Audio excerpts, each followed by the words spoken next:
Et nous en venons à l'actualité en Belgique avec des travailleurs de Cora qui ont du mal à accuser le coup. Chacun s'interroge sur son avenir avec en perspective la fermeture des 7 hypermarchés du pays. Il faut dire que la majorité des travailleurs a plus de 45 ans et certains travaillent même en famille au sein de l'enseigne. Voyez ces rencontres signées Arnaud Montero et Pierre Bucrémer.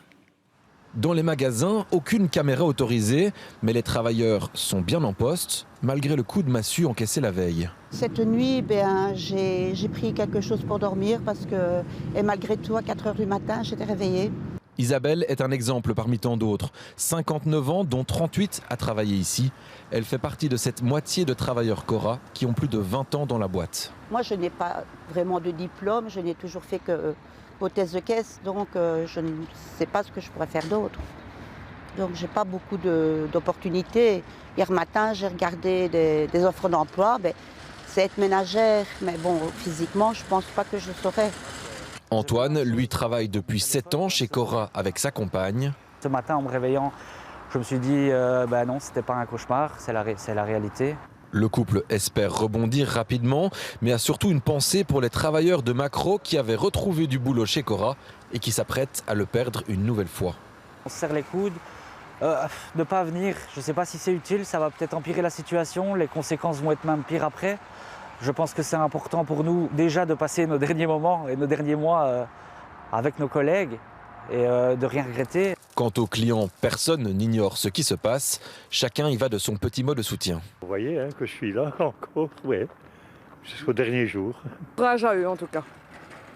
Beaucoup de courage. Autre enseigne, même abattement. Là aussi, l'intérieur du magasin est interdit aux caméras pour respecter l'émotion encore vive chez les employés. Et là aussi, le travail se poursuit, malgré le contexte difficile. Le personnel est à son poste, on le félicite pour sa maturité. Donc la première phase d'acceptation de cette terrible nouvelle semble se passer correctement, même si on constate une émotion énorme et chez certains une certaine forme de chape de plomb qui s'est abattue sur eux. 250 emplois à Châtelineau, 150 à Ornu, 1778 sur l'ensemble des 7 magasins. Autant de membres de la grande famille Cora plongés dans une longue période de flou. Oui, une période de flou et pourtant le travail se poursuit. Bonsoir Grégory Faube, vous êtes au Cora de Châtelineau. Malgré le choc, la tristesse ou la colère, le personnel était au rendez-vous dans tous les magasins aujourd'hui. Oui, bonsoir. De fait, les 7 magasins sont restés ouverts. Alors vous vous en doutez, les travailleurs ne sont pas venus de gaieté de cœur, mais cela dit donc pas de blocage, parce que tout simplement, il n'y a pas de négociation pour l'instant, puisqu'on le sait, la fermeture n'est pas annoncée avant janvier 2026. Alors la prochaine étape, ce sera un conseil d'entreprise qui en quelque sorte marquera le coup, le lancement de la procédure Renault et une procédure dans laquelle, évidemment, dans le cadre de laquelle on va discuter des conditions de départ et peut-être qu'à ce moment-là, les travailleurs mettront la pression et envisageront des actions. Alors dans le même temps, les syndicats ont entamé des discussions tant au niveau fédéral qu'au niveau régional. Au niveau fédéral, c'était avec David Clarinval, ministre de l'Emploi et de l'Économie. On a notamment parlé du RCC, le régime de chômage avec complément d'entreprise qui pourrait bénéficier aux travailleurs de plus de 60 ans qui seront licenciés. Cela dit, on le sait, ces négociations se déroulent dans un contexte un peu tendu, puisque dans le même temps, le nouveau gouvernement refuse d'allonger refuse que le chômage, l'accès au chômage veut que l'accès au chômage soit limité dans le temps et refuse veut en tout cas réduire l'accès à la prépension. Alors par contre, au niveau régional, là, les discussions ont plus porté sur la remise à l'emploi. Alors, une remise à l'emploi qui sera compliquée, tout simplement parce que la moyenne d'âge des travailleurs de chez Cora est assez élevée. Alors, quelles seront finalement les possibilités qui s'offriront à eux? Je vous propose de le découvrir dans ce reportage de Thomas Deschamps et de Mikali Georgiadis.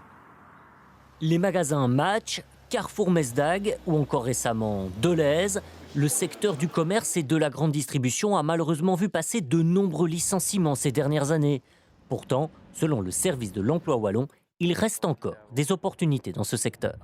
Près de 1200 sur toute la Wallonie, près de 400 pour la province du Hainaut, justement dans le commerce. Et donc on cherche des vendeurs de l'alimentaire, à l'électro, à l'habillement.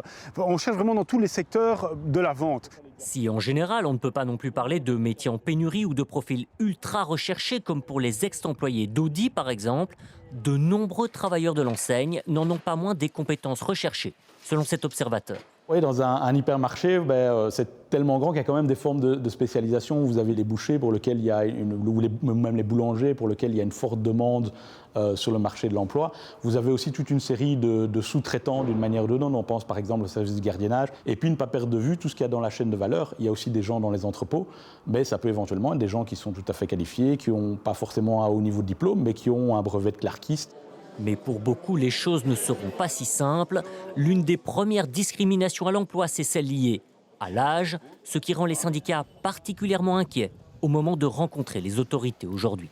Il faut quand même se dire que les travailleurs de chez Cora, la moitié d'entre eux ont plus de 20 ans passé professionnel et 60% d'entre eux ont plus de 45 ans. Alors, moi j'ai envie de dire, mais que tous ces ministres me présentent des employeurs en région wallonne et à Bruxelles qui sont prêts à prendre le pari de prendre des profils de ce type-là dans la grande distribution avec un emploi qui leur permette de vivre bien évidemment. Sans compter que les opportunités ne seront pas non plus les mêmes à Bruxelles ou dans le Hainaut notamment, où habite aujourd'hui près de la moitié du personnel de Cora.